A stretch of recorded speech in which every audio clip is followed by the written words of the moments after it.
പ്രമുഖ സ്പോർട്സ് ജേർണലിസ്റ്റായ ആശിഷ് നേഗി പുറത്തുവിട്ടതും അധിക ആരാധകർക്കും സുപരിചിതമല്ലാത്ത ഒരു കാര്യത്തെക്കുറിച്ചാണ് നമ്മൾ ഇന്നത്തെ വീഡിയോയിൽ സംസാരിക്കുന്നത്.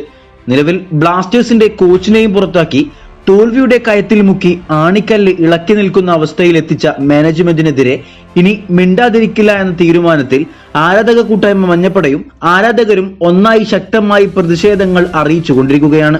എന്തായാലും ഇപ്പോൾ ആശിഷ് നേഗിയുടെ പുതിയ റിപ്പോർട്ടുകൾ പരാമർശിക്കുന്ന കാര്യങ്ങളാണ് പുതിയ ചർച്ച. ISLനേക്കാളും കൂടുതൽ സ്പോൺസർഷിപ്പ് ബ്ലാസ്റ്റേഴ്സിന് ലഭിക്കുന്നുണ്ട് എന്നതാണ് എന്റെ കണക്കുകൂട്ടലുകൾ. ആരാധകർ മാനേജ്മെന്റിനോട് അവർ ഏറ്റെടുത്ത ഉത്തരവാദിത്തത്തെക്കുറിച്ച് ചോദ്യം ചെയ്യുന്നുണ്ട് എങ്കിൽ അതിനുള്ള മറുപടിയും നേരിട്ട് തന്നെ ലഭിക്കാൻ ആരാധകർ അർഹിക്കുന്നുണ്ട്.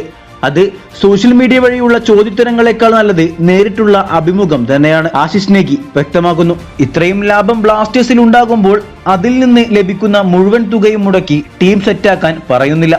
അതിലൊരു 70% മുടക്കിയാൽ ISLലെ ഏറ്റവും മികച്ച ടീമാകാൻ ബ്ലാസ്റ്റേഴ്സിനായേക്കും. പക്ഷേ എല്ലാം കൊണ്ടുപോയി തിന്നുകയാണ് നിഖിലും നശിച്ച മാനേജ്മെന്റും. വെറുതെയല്ല, ഇത്രയും ലാഭം ഉണ്ടാക്കാൻ പറ്റുന്നത് കൊണ്ടല്ലേ ഒരുപാട് തെരുവിളികളും പ്രതിഷേധങ്ങൾക്കുമിടയിൽ അവർ അത് മൈൻഡ് ചെയ്യാതെ ബ്ലാസ്റ്റേഴ്സിൽ തന്നെ നിൽക്കുന്നത്.